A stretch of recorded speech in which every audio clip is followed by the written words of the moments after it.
Firstly, we're obviously aware of the very difficult, traumatic scenes from Martin Place up in Sydney.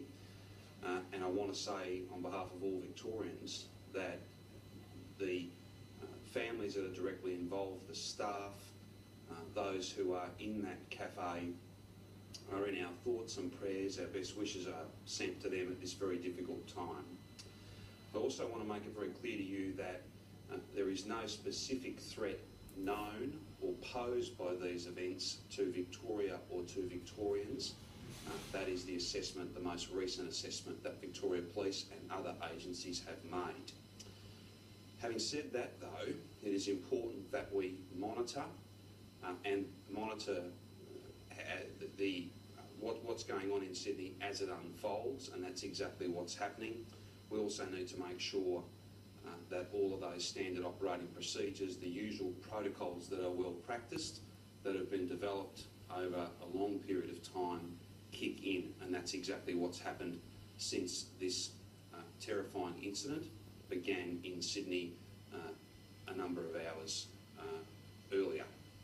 I might throw to Tim now to take you through some of the operational issues, but in essence, we extend our best wishes, our thoughts and our prayers to all of those who've been touched by this incident. We hope that it can end peacefully, that it can end in a speedy way.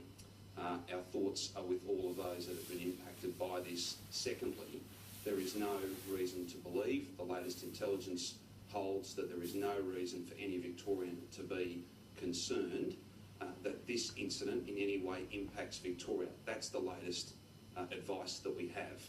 The third point I'd make is that Victorians should go about their business. They should, as much as possible, conduct their business in as normal a way as possible. Noting that there will be more members of Victoria Police on the front line out in shopping centres and other public places.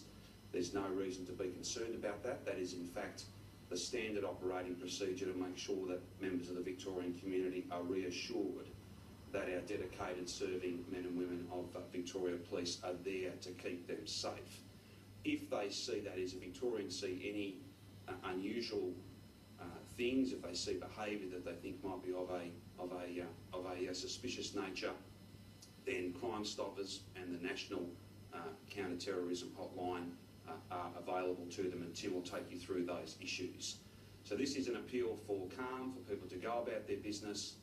It's an opportunity for us to extend our best wishes to everybody involved in this incident that's unfolding as we speak in Martin Place up in Sydney, and it's also a very important opportunity for us to reinforce that all of those well-practiced protocols, the standard operating procedures that are central to keeping our community safe, have kicked in, and I've just been briefed on those and visited a number of different locations in this building and seen firsthand the dedicated way in which this matter is being dealt with, despite the fact that there's no reason to believe that this poses a threat to Victoria or to Victorians.